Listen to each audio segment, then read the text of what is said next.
Welcome to the New World. Thorough conversations in disruptive times. My name is Ad Verbrugge and today my guest is Lord Maurice Glasman.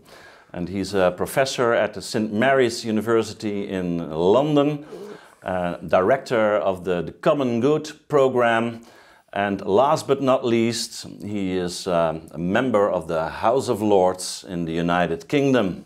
Welcome. Thank you. Baron Maurice Glasman. Indeed. It's a pleasure and an honor to have you here in Leiden, this cradle of modern thinking. Yep. Descartes lived here for about 20 years, not in this house, but somewhere in the neighborhood. And I think we both have our second thoughts on modernization and the role of modern thinking. We're going to talk about your fascinating book, Blue Labour, and we will address a lot of issues that also regard the future of social democracy in the Netherlands as well and in Europe. Sure. But of course, every country has its own tradition, has its own history, and I was really fascinated to read a lot of historical, you could say, comments on the tradition of the labor movement in your book. So maybe we can go into that. But first, I'd like to ask you this simple question: what is it like to become a baron of Her Majesty as a member of a labor movement? You know, in life you take it as it comes. There was no indication that this would ever happen. No? No. I was not really involved in party politics at all. I was a community organiser. You know, I was doing things around, you know, living wage, campaigning for living wage, working overwhelmingly with faith communities, Catholic, overwhelmingly Muslim. And you know, my mum died in 2008. It was the financial crash. Yeah. And that clarified for me that how empty, superficial, and in many ways wicked the new Labour thing was. You know, they put all their money on finance, funding welfare. You know, so the complete abdication of any role in the political economy, no notion of labour value, no notion of the value of workers, abolition of any sense of place, a complete revolutionary renunciation of the labour tradition. Yeah. All in the name of justice, all in the name of equity, you know, that this is going to be managerial public sector meets managerial financial sector in perfect harmony. And then the crash came, and simultaneous to that, my mum was dying. It was terrible. She had an illness called progressive supranuclear palsy, which... Well, what's that? Oh, it's a shocking thing. It means that she lost complete control of her body and her speech, but her soul remained intact. So she was alive inside this mute. So this cured me, Adrian, of any notion that progressive meant things get better. You know, this was only going to get worse. And she was, you know, she left school at 13. She was a working class woman who was deeply Labour, and all I could do with her was watch the television. And increasingly, I realised that she had no idea what any of the Labour politicians were talking about. You know, inclusivity, diversity, accessibility, all of this. And then the financial crash came, and those two things combined, and I just said, okay, enough of all this. So I'm from a Labour family. We're historically Labour. So I invented this thing, Blue Labour. You know. Yeah, yes, exactly. Because the first time I heard about your book, I wonder what does blue mean in this context. But reading your book, already in the introduction, in fact you explain it very precise. It's having the blues. Yeah. Having the blues about this labor movement. Blue is the colour of sadness, you know. And And this is the thing, the other motivation is that people feel sad and they think there's something wrong with them, rather than that's a completely appropriate response to our condition, you know. Yeah. So in the case of young boys in particular, they put them on drugs, they put them on antidepressant drugs when they're 8 years old, 9 years old. This is all crazy. So one of the things is we've lost the ability to understand the truth of sadness, tragedy. And that's all part of the progressive malaise where the whole teleology is based that things can only get better. Now, this idea that things can only get better is perhaps the most stupid and wrong idea I've ever heard in my life. Yeah. Dealing with negativity, dealing with sad events is maybe one of the essential parts of becoming enriched and having, an adult having human a being. good life. Yeah, exactly. So that's a paradox, isn't it? That you could only lead a good life if you have an understanding of sadness. Yes, exactly. I'm very fond of the American psychologist and philosopher James Hillman, and he talks about becoming salty. And salt is the substance that is related to tears, to blood, to sweat. So this toil that is also related to the idea of labor, of course, is productive. It deepens your soul. It's a way of he says soul making. But we're not going we're not going to talk about that. We're really going into your book because. You already mentioned the financial crisis of 2008 as a decisive moment in your own development. Maybe before because right now we could have the impression that it's a book about blues, but at the same time it's hopeful. I think you're formulating a program, a new vision for the labor movement in Europe. And you're doing that by drawing on the tradition of especially of labor in England, of course. But you make use of Aristotle, and I'm also inspired by Aristotle. I wrote a lot about it, and I'm still teaching on Aristotle, on politics, and of course. His Ithaca Nikomachea. I love Greek, and but. I think, and that's what I found very fascinating in your book. You have your, I think, fierce critique on the process of globalization, but from this, you can say, a rich Aristotelian worldview. Yeah, you're using that the concept of man as a political being.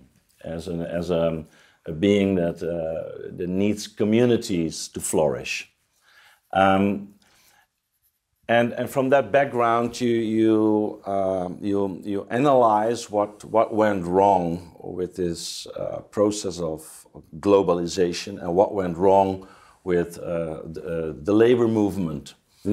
Maybe you can just give us a brief sketch of the way you analyze the malaise of the labor movements right now related to this process of globalization we're in.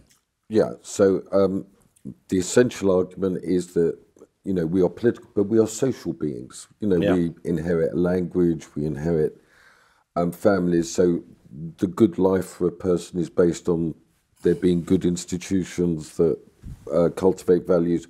In relation to the labour movement, you know, this was built on association, on people getting together and preserving their human status. I talk about it in the book that the forms of that labour movement as they first took root, you know, in England we had the enclosures, we had industrialisation, the poor were thrown into a pit when they died. Yeah. But the workers organised their burial societies so they would be buried with some dignity. So there was the counter movement in the 19th century. Exactly. Yeah.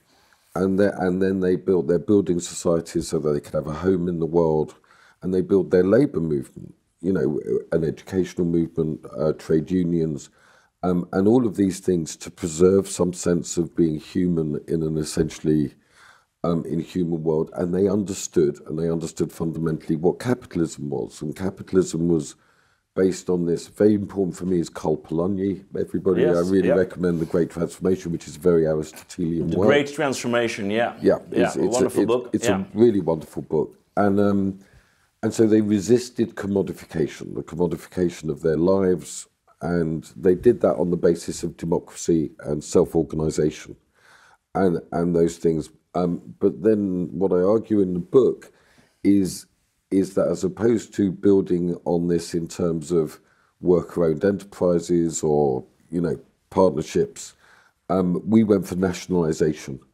after the war in 1945. So we nationalized steel, nationalized coal, nationalized shipbuilding. Yeah. And then what happened is that there was a very strong counter movement from the liberal right, which manifests itself in Thatcherism, Reagan, that the market was a superior system of resource allocation. And essentially Labour lost its political economy. It suffered the electoral defeat. So the accommodation to this new, but what is globalization? Globalization is just an economic settlement on the basis of the maximization of profit for capital. It's based entirely on the dominion of capital. Yeah, it's a financial vision on economy. Yeah, so in my country, the City of London reasserted its dominion over the economic realm. Everything was. That's the importance of 2008, which can't be emphasised enough. It was the end of that dream because the state had to bail out the financial sector. This is what happened. The people had to bail out the banks. So right down at the root of it is the restoration of a social democratic or a Labour political economy in which the human beings and nature are not commodities to be just traded and dealt with in that way. There's something sacred about them. So along with Aristotle, there's also a very strong Catholic social thought, Christian component to Blue Labour, which is united with the Labour movement, with the whole history of the Labour movement, which in my country was not a secular movement. It was based on this alliance between Catholic workers and Protestant nonconformists. Yeah, I found this very illuminating and in a way surprising, because when I think about the socialist movement or the Labour movement, I always I have this you can say Marxist view on socialism. But you stressed a different nature of the labour movement in England that was not secularized. It had the ability to adapt different worldviews, and it did. Both believers, non-believers, Protestants, Catholics, they all united in this movement. I think we have some examples of that tradition in the Netherlands as well, to be honest. But not only that, you stress the local dimension of this labour and the vocational dimension of the labour. Okay, so location and vocation are central here. So this is also to go to the point. Because that's very important. Huge. You've got to the heart of it. So this is the really important thing about capitalism and the really important thing about managerial administrative states is that they hate place. What they want is systems. A uniform space. Yes, uniform, homogenized, frictionless. Disembedded is another way, but they want frictionless space of procedural administration. So for capital, you can move your money around, or wherever you move your money around, the returns come back without any friction. For the state, they want just systems of universal application. And what this does is it completely destroys the embedded person, embedded and embodied, in place. And so what you got in my country, which you saw in the Brexit referendum in particular, was huge areas of the country that felt that they had been effectively disinherited, excluded from the political system. So a restoration of a sense of place is absolutely vital, because that's, human beings, we are embodied and live in places. Yeah, and that's another important line of thought in your book. and in a way it's related to a topic I myself worked on in 2005 concerning the job's honor, or the honor of the professional worker. And in a way I criticized both the liberal and the socialist movement, that they were both fixated on the financial dimension of instead of the idea of honor and all of that is in the concept of vocations. So, exactly. And this comes out both of the Aristotelian and the McIntyre, a reinterpretation of Aristotle, yes. The Aristotelian tradition, the Christian tradition, and the Labour tradition all unite around this idea of virtue. And virtue is good doing rather than do-gooding. That's vital, of being able to do something that's difficult, that's hard, it requires apprenticeship, it requires learning. But no, all the stress in globalization was on transferable skills, not specific skills. You must see that at the university as well. So the degradation of particular, vocational skills. So, and within that is the sense of honor, the sense of self-organization. So the disintegration or the liquidation of solidarity is the fundamental path of that globalized thing. And so vocation is linked to location, being able to have a good political association in the places where you live. So there's enormous pressures to just dissolve, for politics. What is, the common good is about politics. What is politics? But the interesting thing is that in your analysis, in fact, the labor movement in the UK after the Second World War lost this, you could say, this sense of the importance of the vocational dimension of labor. So they started to centralize you can say the issue and trying to protect the welfare of the laborers, but in terms of more the financial circumstances, etc. But they lost their view on this. Yeah, you could say that the particularity of the working environment, the local dimension of this activity. So these were the two forces that were battling over the soul of labour. One was, in England it's the Fabians. They're a group who calculate the overall aggregate welfare of people. Central. Yeah. Like a more mathematical approach. A utilitarian mathematical approach. Mathematical approach. There was also the war.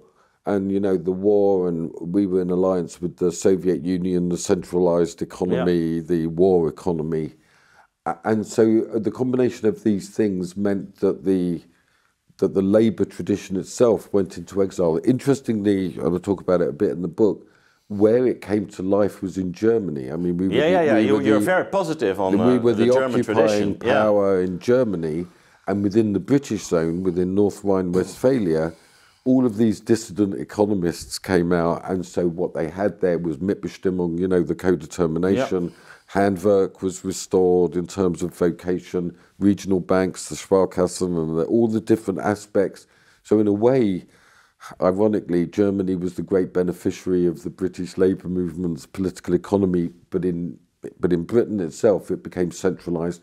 And once that centralised model hit significant problems, in terms of prices, in terms of feedback loops, in terms of what people wanted, in terms of efficiency, essentially Labour abandoned a socialist political economy and embraced financial globalisation combined with welfare. That's the short story. And you were stressing that this process of globalization, in which this financial, functional view on economic life has become dominant, is in fact against tradition. Completely. It's so I found it surprising to read in like let's say from a labor point of view a defense of tradition. It has to be. I mean, this is absolutely. Look, because we're not accustomed to that anymore. Well, that's part of the problem. But this idea... We think your progressive, or the labor movement is a progressive movement, a liberation movement, but this connection with a tradition is not... Well, they even can't conceptualize themselves as part of a tradition. You know, so every day is new. These are all... But it's impossible to think about knowledge, it's impossible to think about work of life outside of understanding that you inherit these traditions and then you can make judgments about which traditions are good. So I'm saying that there's a fantastic tradition within Europe of democratic self-organization within the labour movement that was a bulwark against fascism, a bulwark against, there's a reason why social democracy was such an important force after the war. But if we lose it, if we lose this tradition, all manner of morbid symptoms pertain. So it's a kind of important thing to me. Yeah, I think in the Netherlands, also in some other European countries, this connection with tradition is more related to the Christian parties. Yeah. But you're stressing this influence also in the 19th century within the labor movement itself. Yeah, and there's a distinctive combination of a worker democracy, of the understanding of democracy within, of what capitalism is. But ultimately what I'm saying is that there is a unity of thought between Christian and social democracy that needs to be explored. And what happened in Britain is we didn't have that rupture in many ways. The labour movement was the carrier of Christian democracy too. Yeah. Well, let's take a look once more to the financial crisis of 2008, because as you mentioned, the big banks were bailed out. At the same time, I think among the public, especially in the United States and also in the UK, I think the discontent with what happened was there. Yeah. And you, in 2016, in a way, is maybe a reflection of that discontent, isn't it? Completely. Yeah. So that would, I mean. But both in the United States and in the UK? I would say that the UK took a more interesting form. I mean, I would do that. I mean, the United States is in this endless interregnum now. They can't, the divisions are huge. They've got no idea how to reconcile that.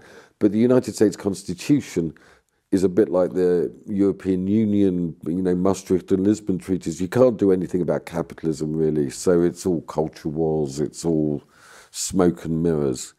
But certainly within Britain and within England in particular, that disaffection, because we were told there was no alternative to globalisation. This was the whole Thatcher, Blair dominion. That the technology dissolves borders. The finance will desert your country if you challenge it. So we had to put everything into the knowledge economy and we had the same. There was absolutely no alternative to this, and then this system crashed, and then this system failed, and you saw enormous amounts of corruption, self-reward within the banking system. So what happened in my country was a yearning for accountability, for forms of democratic accountability. How do we hold these people to account? And that was the driver, certainly, in the Brexit referendum. Yeah, because the Brexit referendum is, of course, taking back control. Yep. It was against London, the city of London, the financial institutions,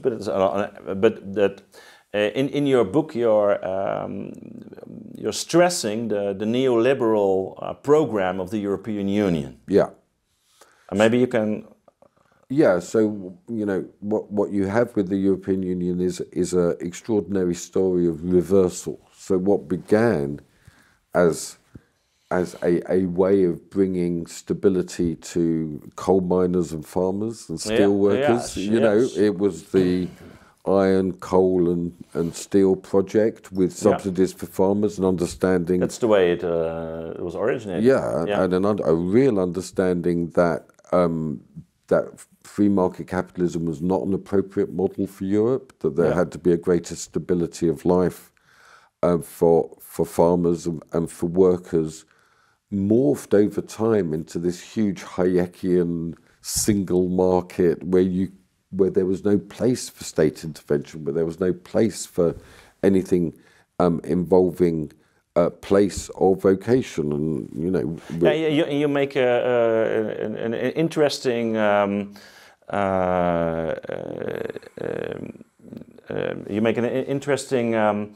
division, I would say, between this idea of the freedom of within the Europe there is this basic idea of the freedom of movement, of goods, persons, capital and services. I try to reconstruct it. The four freedoms. The four freedoms, very essential to also the fundamental basis of Maastricht. But you're criticizing this because you say, well, there is an economic freedom, and there's the European idea of freedom, and you're criticizing the way Europe implemented this idea of freedom, and maybe you can explain. So it was the subordination of democracy to this essentially a system that was based on the primacy of capital. This is what was going on. I mean, and it took certain forms. So in Britain we had Gordon Brown, and Gordon Brown said, well, I think a maximum of 50,000 Poles will come to England under the freedom of movement. And more than 1 million came. And more than 1 million came in 2 to 3 years. But people were told, well, you can't do anything about that. To do anything about that is wrong. To do anything about that because that's the freedom of movement. That's the freedom of movement. And you said the original idea wasn't this freedom of movement of persons as such. No, not at all. So what happened was the complete inversion of the original forms of the European Union. The European Union became an institution that was based fundamentally that it was illegal to resist capitalism. If you resisted capitalism, you were populist, you were evil and wrong. So what you see is this strange political and economic death. People can't move, they can't within the EU. And what happened in England is that people said, no, we want accountability. That was to take back control. We want a democracy where we can make our feelings known. And the interesting thing about that was, of course, that it was not politically. It was both a counter movement from the Conservatives of the Tories. And the Labour movement. The division was not between the parties, but within the parties, isn't that? And it was very minority. I mean, I've got to say that, all the political leaders at the referendum, that was David Cameron, if you remember, and Jeremy Corbyn, who was a lifetime Brexiteer who suddenly became a Remainer of some kind. All the Scottish nationalists, the Liberal Democrats, all the academics. It was a huge elite consensus in favour of Remain. And when the campaign began, the Brexit side was 35% maximum. It was, 65-35. But as the campaign went on, and it was leaderless in lots of ways. I mean, Boris Johnson was not a leader of the Conservative Party at that time. Very, very small participation. I mean, I was involved with it from the Labour side. But essentially, people organised themselves, and it was an astonishing thing to witness. And you could feel the energy in that campaign.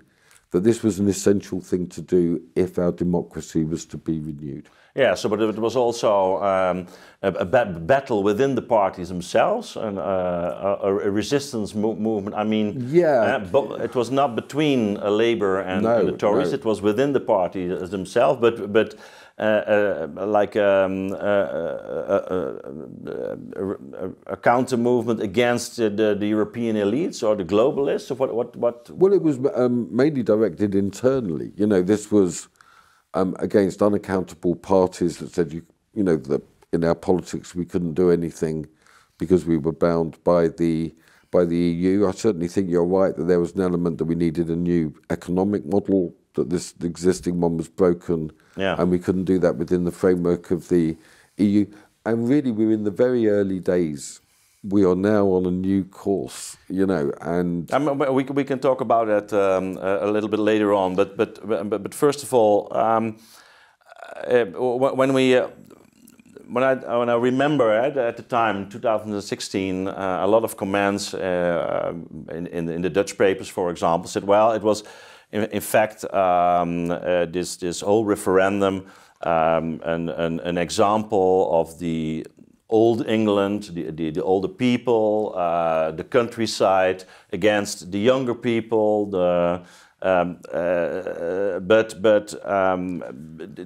You can say the ones who chose to leave the European Union were in fact you could say the leftovers or something, or the left behinds, or the basket of deplorables. Yeah. That's how they were depicted. So there was a very strong class element. The poorer you were, the more likely you were to vote for Brexit. And the less educated you were, the more likely you were to vote for Brexit. But what astonished me within the left was the hatred and the loathing of poor people who didn't go to university. I mean, we used to call those working class people. That's what was extraordinary. And in that you see the cause of the malaise. There's no love of working class people, of poor people in small towns. But is that the resemblance between what happened in the UK and what happened in the United States? Because you mentioned these deplorables. I think that's that's a link. That's a definite link. And the warning shots have been fired. For the left is it's the last thing you want to hear when you go to the doctor. It's progressive. You've got to build relationships with poor communities, understand their interests, and represent their interests, because ultimately the common good will be found in some form of resistance to the dominion of capital.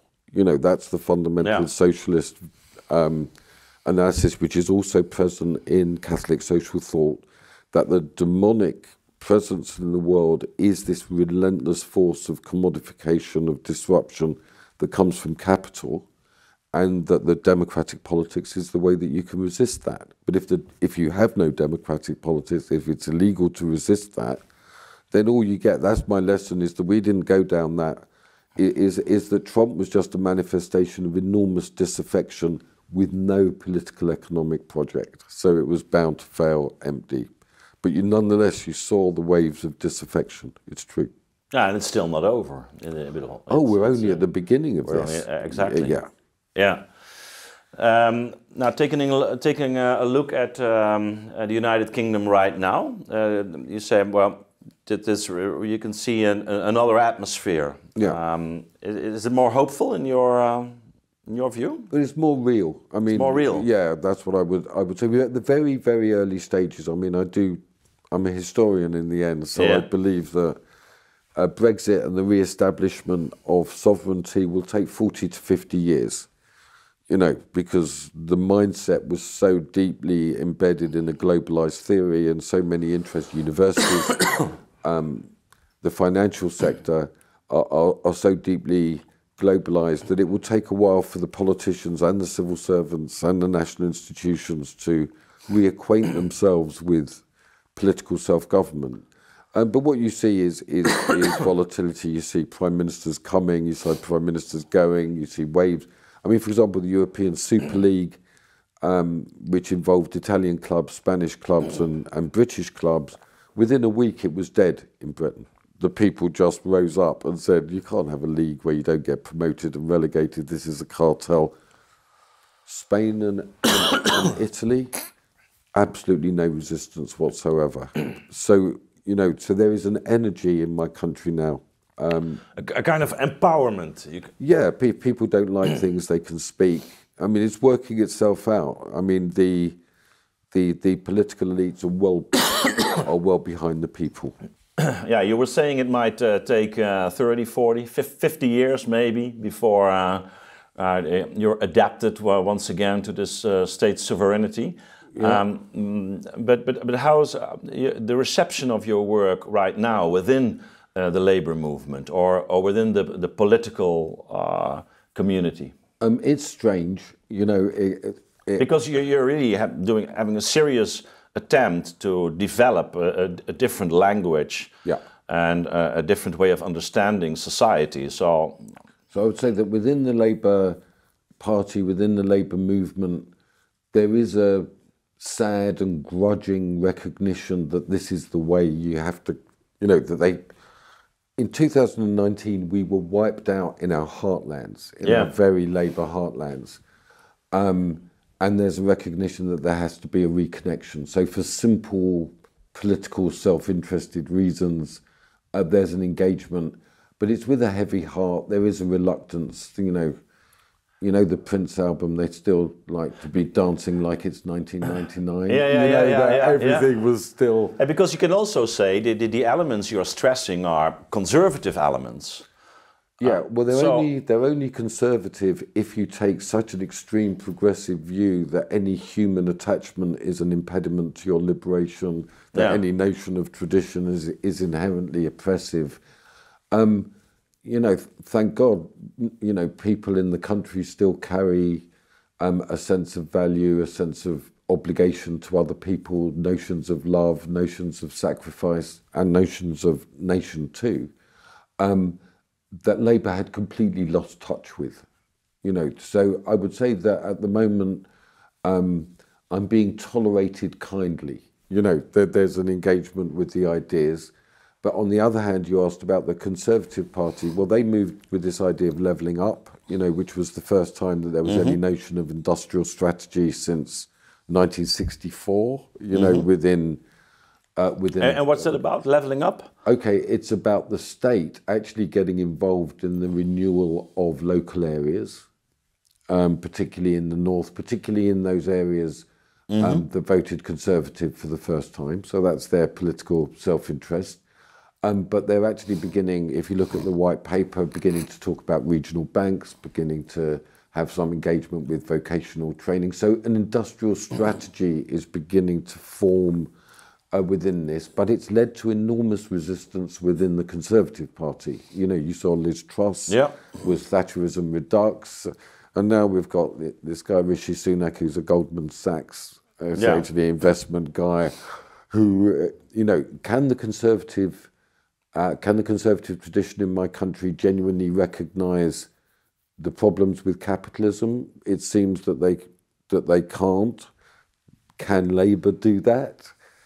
That's the next question that will be historically posed to them, or will there be a default to the financial interest? But I think that's the common the disruptive movement that we're witnessing right now. Because when you take a look once more, for example, to the United States, you can say, well, the traditional voters for the Democratic Party, the laborers, they a lot of them moved to Trump. Yeah. And at the same time, you can say the conservatives have, for at least a part of them, adopted this real liberal agenda. So you have both liberalism and conservatism within the party itself. In the Netherlands, of course, it's different because our whole political landscape is fragmented. We have about more than 20 parties right now. But you are having these different blood groups, you can say, within one party. So is this like a battle going on between them within the parties? Yeah, there is a battle going on within both parties. Within both parties. Within both parties. about the direction, and the default position is globalized neoliberal. But the people have rejected it, and they've rejected it consistently. That was the interesting thing about Boris Johnson as a politician, is that he said, fuck business. He said, let's have a different model, that wages needed. But it looks like there was a coup against him within the Conservative Party. There was definite attempt. That was the meaning of the Liz Truss interregnum. Let's do Thatcherism. Even the markets rejected it. So we are living through this interregnum now, where, what Gramsci said, that the old is dead, the new cannot be born, there's a fraternization of opposites, and all manner of morbid symptoms pertain. And that's essentially what we're living through at the moment. Yeah, because in the last election, it was the fourth time Labour was defeated, and even in the heartland, as you mentioned, is there a chance that a new Labour, a blue Labour, is appearing, right? In a way, it has to, without, so Labour Party has completely accepted Brexit. It's really building its whole strategy around the renewal of the relationship with the disaffected working class voters. And are they succeeding in that? Well, because the Conservatives are failing so badly at the moment, the answer is yes. Labour's 15 to 20% ahead in the polls. If that holds, it will be the next government. But I don't want to give your listeners any impression that the job is done. No. There's still huge forces within Labour that are longing for the restoration of the new Labour period, of globalisation, of let's just get people to go to university and be part of the knowledge economy. So the malaise is far from over. All I'm saying is in Britain, there is action. These things are playing out in real time. My concern is that in the Netherlands, for example, the politics seems so volatile and subdued. Nothing really changes. No, I think we'll see with the next elections. It could really mean a shaking up of the existing situation right now. I would not be surprised that there's really a landslide. There will be a landslide with the next elections. Towards who? I think we would call them the populist parties. Yeah. Yeah. So the way that I define populism is, but I'm not glad with this qualification. But that's we call them that way. Okay. Yeah. Anybody who questions globalization is a populist, right? Yes, exactly.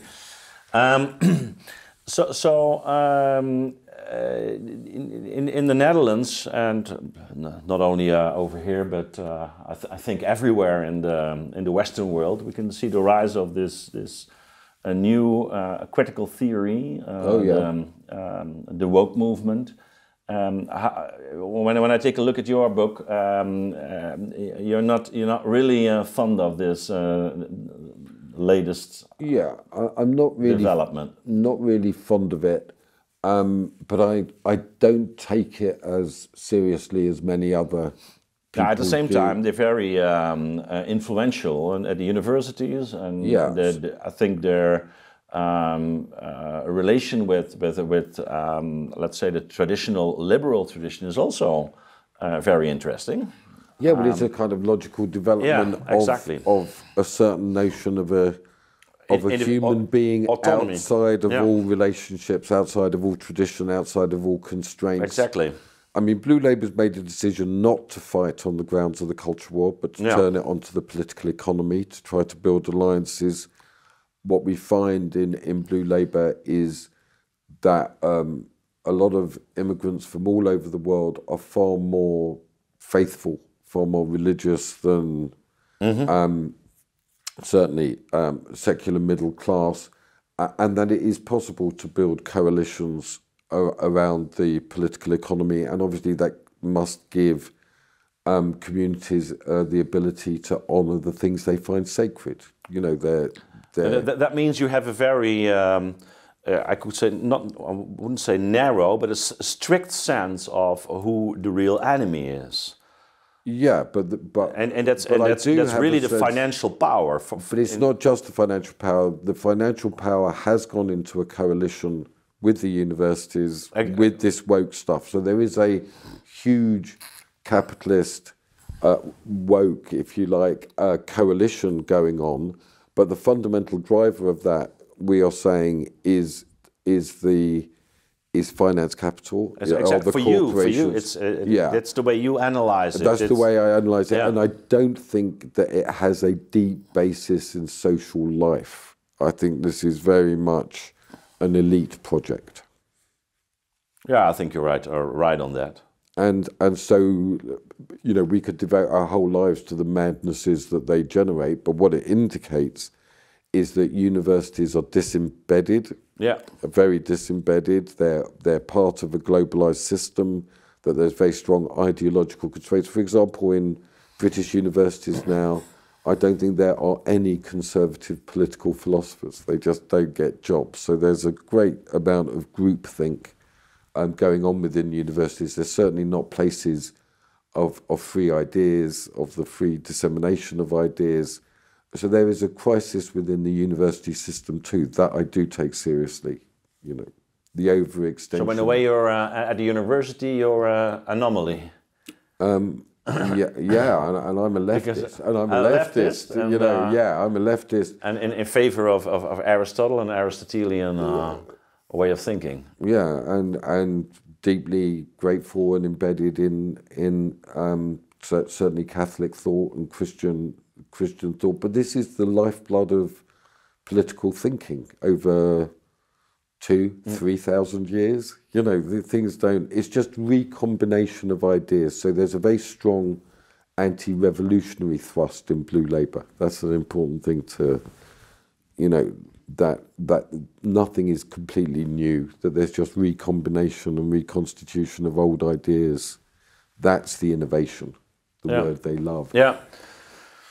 Well, I love your idea of this. You can say a kind of a middle ground between the individual and the state. Those institutional, the institutional environment that you need, and this environment is also related to tradition. In institutions that are carried and in a way. Express a continuity in time. Yep. Yeah. And this is all Aristotelian. Yeah, it's all Aristotelian, of course. And they're living on the basis of reciprocity. Yeah. I think that's a very important notion you're mentioning in this book, and it pops up at several chapters. Maybe you can say something about that as well. Well, I think that's a very distinctive contribution of the labour movement to this Aristotelian tradition, is the notion of reciprocity, which is the idea of mutual support through time. So I've linked it to the idea of covenant rather than contract. Yeah. So contracts are just the exchange of goods between hands. You know, it's a one-off event. But if you're going to build trusting relationships over time, it's got to be based on reciprocity. So that was the idea with the burial societies, is that everybody put in a small amount of money, and whoever died was buried in a dignified way. The example you gave at the beginning of our conversation. Yeah, and again with the building societies, is that everybody put in a modest amount of money, and when people had saved enough, they could buy a house with the support of others. So reciprocity is a relationship of equality through time that is bound by institutional obligations. And I think that's the crucial component of society. So Polanyi said, the market is based on contract. You know, this one-off thing. The exchange. Yeah, the exchange. The state is based on redistribution. The money goes to the centre and goes out again. But society is based on reciprocity. You know, this idea of... And you see the disintegration of the... I mean, I'm here in Leiden. This was a centre of associations, coffee houses, you know, all free association, yeah. Free association was a huge component, which was a reciprocal. The members of the society were all equal. You know, that was revolutionary. It's still a very important tradition in the Netherlands. Yeah, I think the membership of associations is still very big compared to other countries in Europe. And this is a great source of hope for you, because that is precisely what needs to be strengthened. That's society itself. Because if you get a situation where the only two institutions that matter are the state and the market, then society disintegrates, solidarity disintegrates, relationships disintegrate, and it just becomes a sort of careerist, lonely life. Yeah, of course you're stressing the influence of capital in the dismemberment of these structures. Yeah. But at the same time, you could say also the people themselves are tempted or have this natural tendency to go for their self-interest, and they are not only going for the self-interest, but there is a strong tendency that we to use the words of the liberal economy, of the classical economy. Man is a self-interested, rational animal. Yeah. Maybe that's not according to you and according to me, that's not the essence of what a man is. But at the same time, it is a very strong tendency, and it's so that there's a connection between the market and the market principles on the one hand, and this more anthropological tendency in humans as well. So how do you look at this more cultural basis of your project? Yeah. Is it something that we will just once the capitalism is tamed, or is there are set limits to what the banks and financial institutions are allowed to do, and then this will develop and flourish from itself, or are there other sources needed to respond to what is going on? Completely, and just to begin to push back a little, you know, I try to take an interest in your country's politics, and you see these constant eruptions of something else, you know, the farmers' movement at the moment, and what that's about. And it's not an abandonment of interests. I think it's really hugely important in politics to understand interests. It's this idea that you can do it on your own. You know, the individual interests. You need relationships. You need to work with others to do these things. And I see this as fundamentally related back to the ideological, philosophical things. You know, so I invert the usual saying. With usual people say, where there's a will, there's a way. You know, but I say, but only where there's a way is there a will. And what we've had over the last 30 to 40 years is there was no way out. There was no way out. Exactly, no way was one title I was thinking for the book. You know, so it has to be plausible, it has to be real, but there has to be a space where relationships are vital to your flourishing. Yeah. That's in your individual self-interest, but not narrowly conceived. That your life and the life of others is improved with trust, with institutions you can trust, with accountability. All of those things are necessary. I understand, but at the same time, we have this culture of consumerism, for example, and the way we spend our days, the way we enjoy ourselves, and in which this you can say our personal feelings have become very important. Our own welfare has become very important. You know, and yet, all I see around me are people worrying about how to look after their parents because they're old and they're far away, of how to be good parents to their children, of sacrifices that people make when they have disabled children. You know, it's not like that. what I'm saying is that if you ask people what they care about, they will still say, first of all, family. They will say, secondly, the place that they live. And they will say, thirdly, the quality of their work. They don't say that the most important thing in their life is Netflix or, you know... No, you're right. You're right. Or streaming. Maybe they will say it's freedom. Yeah. Autonomy. Yeah. I mean, freedom is you also mentioned liberty. it as liberty. The two traditions in England. You call it the movement against the Vikings. What are you calling the Norman Conquest? Yeah, There's the Norman Conquest. The Norman yoke. The Norman yoke. Yeah, that's it. Yeah. Liberty is also, you know, liberty is the ability to act, and so liberty. There is a meaning of liberty that says that sovereignty is necessary in the state in order to be free, in order to be able to make mistakes, to act in the world. But also don't forget that liberty is really important. What you mentioned earlier, liberalism has become authoritarian. You can't say this, you can't say that, you know, and people react against that. So, you know, the ancient liberties in my country, you know, are freedom of expression, freedom of association, freedom of religion, and freedom of conscience. They're good. You know, this is absolutely, so there's nothing in what I'm saying that is hostile to this idea of liberty. It's hugely important. But the idea that liberty is only expressed... Please mention them once more, also for the viewers. So the ancient liberties. The ancient liberties in my country. First of all, is freedom of association. So that's interesting because it stresses the importance of association. Exactly. It's a freedom of association. So you can associate with whoever you wish. Yes. And that's the whole thing with the clubs. That's the whole thing with the salons, and that was the whole basis of the labour movement. Is the workers said they wished to associate in free association, and the capitalists said no.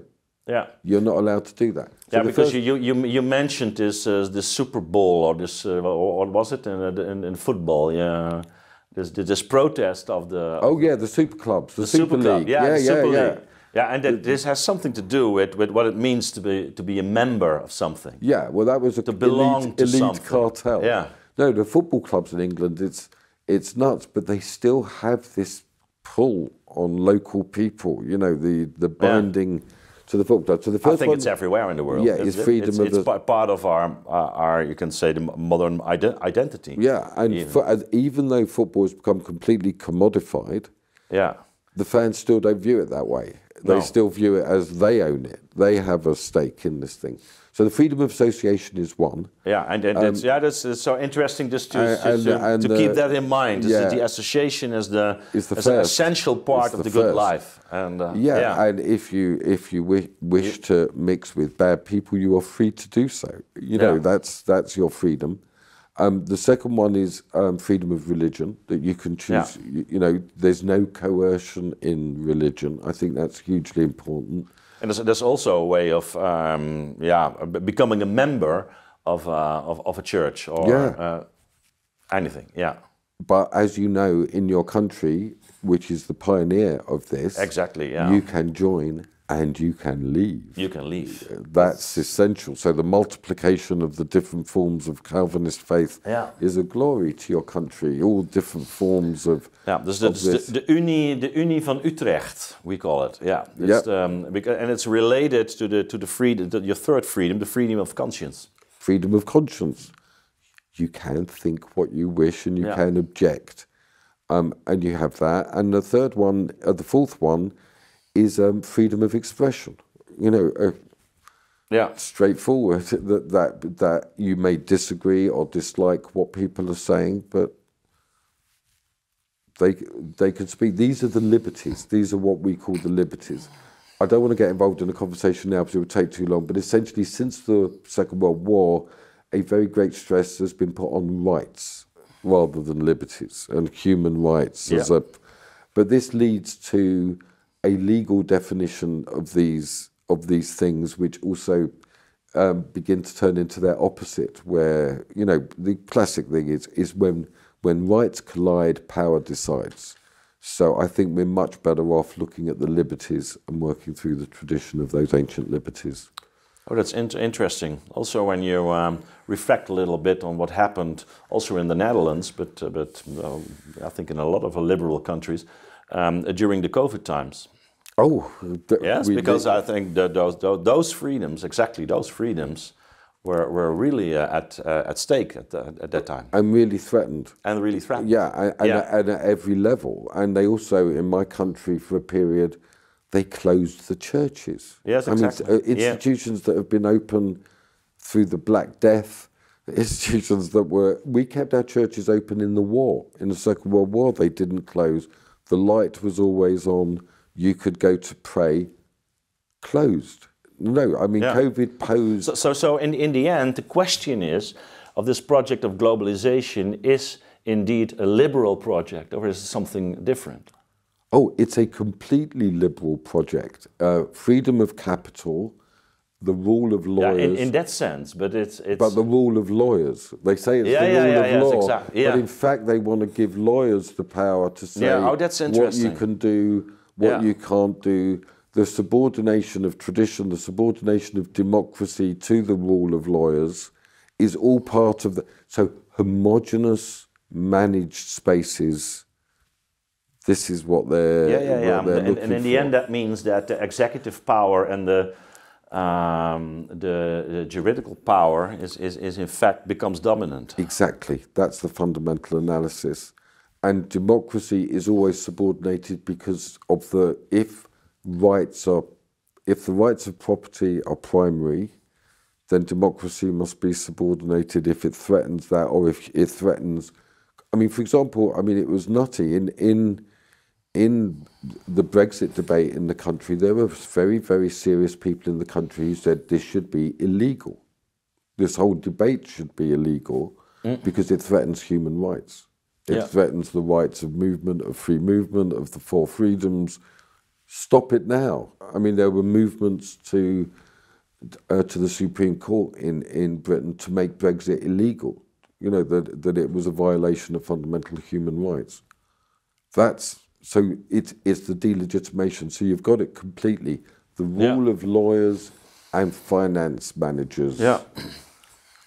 And the people are completely cut out of that story. Yeah, that's fascinating. It's also related to your critique on the European Union. That it has become what you say law by treaty. Yeah. So that's not law by democracy, but it's law by treaty. Yeah. So what you do is you make these treaties, and then they're ratified inside internal parliaments, and then it's illegal to. I mean, and this is what was at stake with the referendum: is the people had enough. You know, and so this whole, and it's really interesting, even now within Parliament, there's this committee on European law, and there's serious people who say, well, let's just accept it all. After all this, let's just, you know, and it's about the reconstitution of parliamentary sovereignty. But then in fact, we're talking about the crisis of democracy itself. Well, it's worse than a crisis. No, it's like a death. And maybe that's that's very dark. Yeah, very dark. I think, but you know, it's a death of democracy. Well, this is what we're potentially witnessing. And this is what I'm asking you about your country. Yeah, is there a future for democracy here, or are you completely committed to the rule of lawyers and the single market and the four freedoms, and that this is the best way? Because it seems to me you have all these eruptions. You had Pimfontein, you've got the farmers. Nothing changes. Nothing moves. You know, there's a huge disaffection. I've read that 30 to 40% of your population don't even care anymore about the political process. Let's finish with a last look in the future, because this is a dark vision you're having. But of course, the question remains. What will the dynamics be in the next 10 to 20 years? Yeah. So how do you look at Europe? You said you were in Ukraine last summer, but you're visiting a lot of places in Europe, countries. So what's your opinion on the future of Europe? Well, things are going to have to change is for sure, and that change is happening. And I mean, and you're witnessing it now. One of the interesting things about the Russian invasion of Ukraine is that I think it poses a huge threat to German and French leadership in Europe. They seem incapable of responding, almost like a paralysis has entered their soul. They support Ukraine, but only very grudgingly.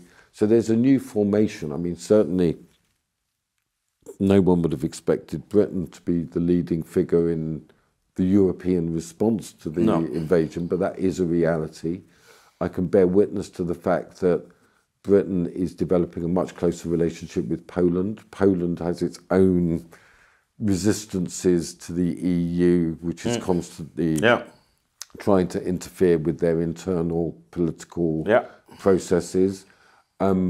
It's also the case that the Baltic states and the Scandinavian states are very alert to the Russian threat and are very engaged.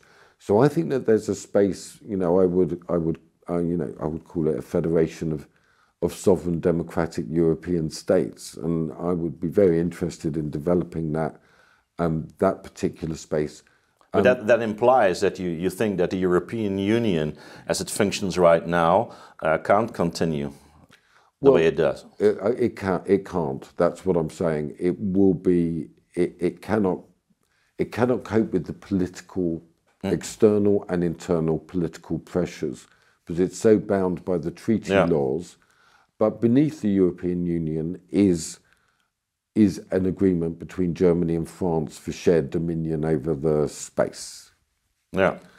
And I think that is now breaking down. I think they've shown absolutely no leadership in this Ukraine war, neither a vision of a negotiated settlement nor how to support Ukraine. No, I completely agree. We don't have any vision at all of where we're going to right now. And it's every day. What I'm saying is it's like a paralysis that goes on every day. You've got the energy issue in the short term, but that goes much deeper in terms of how things are within particularly the new Eastern European countries, Poland, Hungary, Czech Republic, Slovakia. And that will go deeply into Ukraine as well. And then there's the whole malaise of Southern Europe. You know, Italy. Whatever happened to Italy, which seems to be entirely ruled by German central bank in terms of its government. Now we have Meloni, of course, right now. So what will she be doing in the long run? Yeah, Meloni will come up against. You know, she can fight the culture wars however hard she likes. Yeah. But ultimately, if she's got no economic power to redistribute, to devalue, you know, the traditional methods of Italy, which was always to devalue the lira, boost its exports, make holidays more attractive, and they can't do it. So there's this strange strangulation and subordination of all the economies to essentially the German interest. Germany now seems incapable of exerting the leadership. It's losing a huge amount of trust. So obviously from my side, I'm very, very keen on my country, and Blue Labour is very internationalist. Yeah, that's what you're stressing. You're anti-globalist, but you're pro-internationalization. Completely, and to build these sorts of relationships where you and I can talk freely to each other. Maybe we could do a public conversation, you know, and bring people in, and let people, you know, relationships are the fundamental starting point for all of this. I'm looking forward to that. I think we're in a very exciting time. Exactly. And I already told you that I have also this Hegelian background. Good. And in a way, we were witnessing maybe a kind of a dialectical reversal that is going on right now. This is the thing, Ed. I agree with you, but it's our job to articulate that, definitely, to make it real, so it doesn't just appear as an endless nightmare, you know.